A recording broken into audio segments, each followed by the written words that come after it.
جو ممالک اس وقت موجود ہیں ان میں یقیناً ایک وحدت تو نظر آتی ہے کہ سب ایک ہی اللہ کے ماننے والے ہیں، ایک ہی دین پہ کھڑے ہیں۔ ان ممالک کی اکثریتی آبادی اسی اللہ اسی رسول پر ایمان کی بات کرتی ہے۔ کچھ شاعر میں بھی ظاہری بات ہے یکسانیت نماز پڑھتے ہیں، سب لوگ روزہ رکھتے ہیں، عید مناتے ہیں، لیکن تین پہلو ہم یہ دیکھتے ہیں کہ وہ اس سب کے باوجود جو کچھ ہم پاکستان میں محسوس کر رہے ہوتے ہیں دنیا کے بارے میں، عالم اسلام کے بارے میں، وہاں پر محسوس نہیں ہوتے۔ پہلی چیز یہ ہے کہ ہر ملک اصل میں اپنے جغرافیے، اپنے پڑوسیوں کے حوالے سے چیزوں کو دیکھتا ہے۔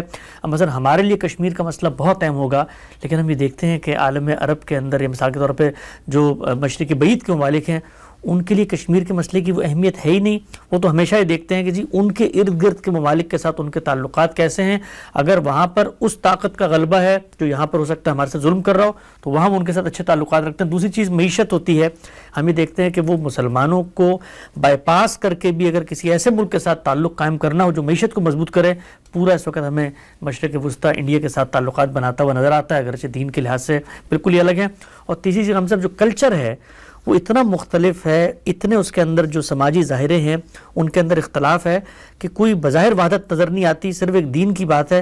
تو ہم پاکستان میں بیٹھ کے بہت نام لیتے ہیں جی کہ پوری دنیا کو ایک ہونا چاہیے، جبکہ پوری دنیا تو عملاً اپنے اپنے مفاد کے ساتھ چل رہی ہے۔ ایسا ہی ہوتا ہے اور ایسا ہی ہونا بھی چاہیے۔ یعنی میں ایک جگہ آباد ہوں، میں اپنے مسائل کو بہتر سمجھتا ہوں، وہ میرا وطن ہے، وہاں مجھے کیا مشکلات درپیش ہیں، میرے پس منظر کے لحاظ سے وہاں کیا سہولتیں پیدا ہونی چاہیے، یا اگر مجھے کسی طرف سے کوئی خطرہ ہے تو اس خطرے کی بنیاد کیا ہے، یہ سب چیزیں بڑی حد تک لوگوں کے لیے منفرد ہو سکتی ہیں۔ اب مراکش کے، الجزائر کے، اسی طرح افریقہ کے بعض ممالک کے مسائل بالکل الگ ہیں، ایسے ہی عرب ممالک کی بالکل نوعیت دوسری ہے۔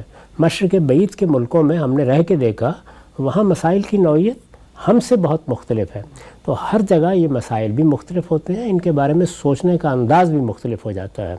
اگر تو وہ دنیا سے متعلق ہے، ہم اصل میں ہر مسئلے کو مذہبی مسئلہ بنا دیتے ہیں۔ مذہبی مسئلہ اسی وقت بنے گا جب کہ مذہب فی الواقع زیر بحث ہوگا۔ مثال کے طور پر یہ بات کہ اگر مسلمانوں کو کسی جگہ اقتدار حاصل ہے اور وہ اقتدار ان سے چھین لیا گیا ہے، تو سوال یہ ہے کہ یہ واقعہ کب پیش آیا۔ مثلا مغلیہ سلطنت ختم ہو گئی، صفوی سلطنت ختم ہو گئی، سلطنت عثمانیہ ختم ہو گئی، اب اس کا آپ کتنی دیر ماتم کریں گے؟ تاریخ تو آگے بڑھ جائے گی نا۔ تو اس وجہ سے اتنے ماضی کے حوالے سے آپ لوگوں میں کوئی برانگیختی پیدا نہیں کر سکتے۔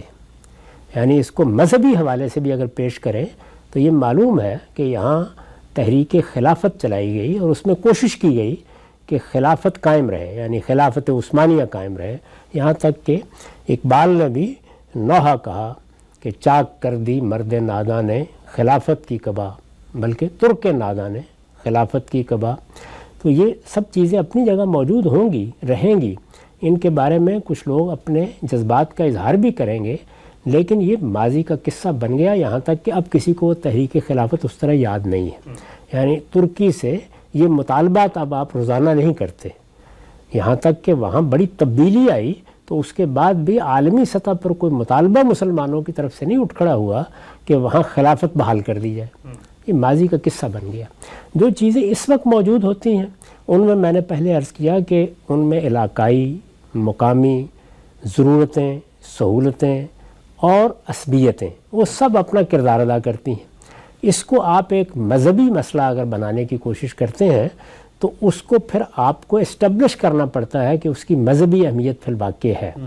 مثال کے طور پر یہ بات کہ ہندوستان میں بہت بڑی تعداد میں مسلمان رہتے ہیں، ان کو لازماً 2 ریاستوں میں یا 3 ریاستوں میں تقسیم ہو جانا چاہیے، یا 4 یا 5، زیادہ بھی ہو سکتی تھی، کم بھی ہو سکتی تھی۔ اس وقت پاکستان ایک ریاست کے طور پر بنایا گیا، پاکستان پھر 2 ریاستوں میں تقسیم ہو کے پاکستان اور بنگلہ دیش بن گیا۔ کشمیر کے بارے میں بھی آپ زیادہ سے زیادہ یہی کہہ سکتے ہیں۔ تو کیا یہ کہا جا سکتا ہے کہ یہ فی الواقع کوئی مذہبی مطالبہ تھا؟ یہ صحیح ہے کہ اس کے ساتھ مذہبی جذبات وابستہ ہوئے، یہ اپنی ذات میں ایک سیاسی مطالبہ ہے۔ ایک ملک میں آپ رہتے ہیں، وہاں کروڑوں کی تعداد میں لوگ رہ رہے ہیں، بس رہے ہیں، وہ اپنی زندگی بسر کر رہے ہیں، معیشت میں آگے بڑھ رہے ہیں، یہ ساری صورتحال موجود ہے، صدیوں سے وہاں موجود تھے۔ ایک مسئلہ پیش آیا، یہ بالکل سیاسی مسئلہ تھا۔ یعنی اگر حکمرانی کی وہی روایت برقرار رہتی جو مغلوں کے ذریعے سے قائم ہوئی تھی، اور اسی طریقے سے مسلمانوں کو اقتدار منتقل ہو جاتا جس طرح انگریزوں نے بہت سے ملکوں میں منتقل کیا ہے. یعنی وہاں جو پہلے سے بادشاہتیں موجود تھیں انہی کو منتقل کر دیا گیا ہے. اگر مثال کے طور پر ایسا ہوتا تو کوئی پرابلم نہ ہوتا، آپ اکٹھے رہ رہے ہوتے.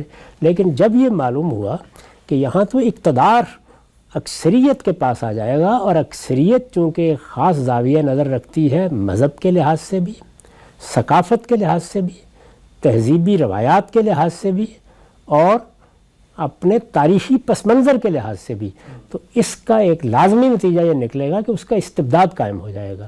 تو استبداد کے خلاف لوگ جدوجہد کرنا چاہتے تھے. میں نے کئی مرتبہ عرض کیا کہ قائد اعظم نے اس کے لیے اپنے 14 نکات مرتب کیے. اگر وہ کچھ تبدیلی تغیر کے ساتھ مان لیے جاتے تو مسئلہ ختم ہو گیا تھا. تو اس سے یہ بات واضح ہوئی کہ مسئلہ اصل میں سیاسی تھا. یہی وجہ ہے کہ جب آخر میں کیبنٹ مشن پلان نے ایک خاص طریقے کی تجویز پیش کی، اس کو قائد اعظم نے مان لیا، مسلم لیگ نے قبول کر لیا. 1936 میں. یہ کیوں ہوا؟ اس لیے کہ مسئلے کی نوعیت سیاسی ہے. تو کشمیر کا مسئلہ بھی ایک سیاسی مسئلہ ہے. یعنی ریاستوں کے بارے میں کیا فیصلہ ہونا چاہیے تھا، جو فیصلہ ہوا کیا وہ منصفانہ تھا؟ کیا اس فیصلے کو فی الواقع قانونی حیثیت حاصل ہے؟ ہم اس کو کس زاویے سے دیکھتے ہیں، بھارت اس کو کس زاویے سے دیکھتا ہے؟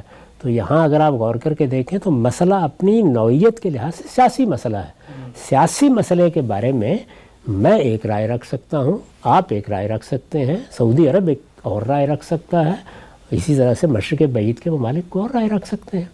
جب آپ کسی چیز کو مذہب کی بنیاد پر چاہتے ہیں کہ اس کی تائید کی جائے تو اس مسئلے کو اپنی نوعیت کے لحاظ سے مذہبی ہونا چاہیے.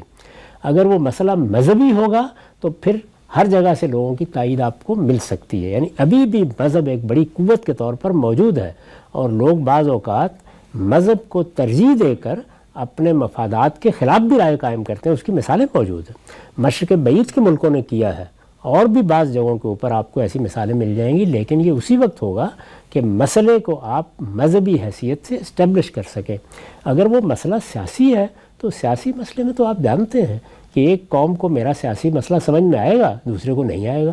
خود بر صغیر میں دیکھیے، یعنی کتنی بڑی جمعیت تھی مسلمانوں کی، اور خاص طور پر ان کی مذہبی قیادت، وہ کم و بیش رائے رکھتی تھی کہ پاکستان کا بننا کوئی ضروری نہیں ہے، ہم ہندوستان میں رہ سکتے ہیں، متحدہ ہندوستان میں رہنا کوئی دین کے خلاف عمل نہیں ہے، یہ کہتے تھے نا. تو اس کا مطلب یہ ہے کہ اس مسئلے کی نوعیت کو مذہبی مسئلے کی حیثیت سے ماننا یہ کوئی ایسی چیز نہیں تھی کہ جس پر میں آپ سب کھڑے ہو جائیں تو ساری دنیا کو یہ معلوم ہو جائے. اس کی آپ عملی مثال لے لیں، حرمین ہے. حرمین کے بارے میں خدا نخواستہ ہم یہ محسوس کرتے ہیں کہ کوئی خطرہ ہے، تو یہ مسئلہ ہے کہ جو میرا بھی مسئلہ بن جائے گا، جو مراکش میں رہنے والے کا بھی بن جائے گا، جو کسی مغربی ملک میں رہنے والے کا بھی بن جائے گا. لیکن اگر وہ مسئلہ یہ نوعیت نہیں رکھتا تو پھر وہ مذہبی نہیں بنے گا. اس کے بعد انسانی مسئلہ ہے. انسانیت پھر اپنے اندر ایک قدر مشترک رکھتی ہے. اگر مثال کے طور پر فلسطین میں ایک پوری قوم کی نسل کشی ہونا شروع ہو جائے، اگر ان کے لیے زندگی ناممکن بنا دی جائے، تو پھر یہاں کیا ہوتا ہے؟ یہاں پر انسانی مسئلہ ہے. تو انسانی مسئلے کی اپیل تو آپ جانتے ہیں کہ وہ سرحدوں کے پار چلی جاتی ہے. اس میں پھر لوگ یہ نہیں دیکھتے. یہاں پہ آپ نے دیکھا کہ خود مغربی ملکوں میں، بلکہ خود یہود کے بعض حلقوں میں اس مسئلے میں ہمارے ساتھ کھڑے ہو کر لوگوں نے فلسطینیوں کے حق میں بات کی. تو یہ کیوں ہوا؟ اس لیے کہ اس کی بنیادیں انسانیت کے بنیادی تصورات میں ہیں. تو پہلے آپ کو وہ قدر مشترک پیدا کرنا پڑتی ہے. اگر وہ حقیقی ہوگی تو اس کا ریسپانس یا اس کا رد عمل بھی حقیقی ہوگا. اور اگر آپ اپنی جگہ اس کو مذہبی بنا کے بیٹھے ہوئے ہیں لیکن وہ کسی معیار پر بھی مسئلہ مذہبی نہیں بنتا، تو پھر لوگوں سے بھی توقع نہ کیجیے کہ وہ لوگ اس میں تائید کریں گے. پھر تو لین دین ہوگا، ان کا کوئی مسئلہ ہوگا تو آپ اس میں ان کی تائید کر دیں. ہو سکتا ہے کہ اس کے جواب میں اگر ان کے مفادات آپ سے وابستہ ہیں تو وہ آپ کی تائید کر دیں. تو میرے نزدیک مسائل کو پہلے غیر جانبداری کے ساتھ اس طرح دیکھنا چاہیے کہ وہ اپنی نوعیت میں کیا ہے. مسئلہ انسانی ہے تو پوری انسانیت کو توجہ دلائی جا سکتی ہے. اس میں بھی ضروری نہیں کہ لوگ ہماری تعبیر سے اتفاق کریں، لیکن بہرحال توجہ دلائی جا سکتی ہے. مسئلہ مذہبی ہے تو پہلے اس کی مذہبی بنیادیں مستحکم کرنی پڑیں گی. اور اگر مسئلہ سیاسی ہے تو سیاسی مسئلہ اپنے گرد و پیش کے حالات کے لحاظ سے ہمیشہ زیر بحث آتا ہے، اس میں دور دراز کی جگہوں سے کوئی بہت توقع نہیں کرنی۔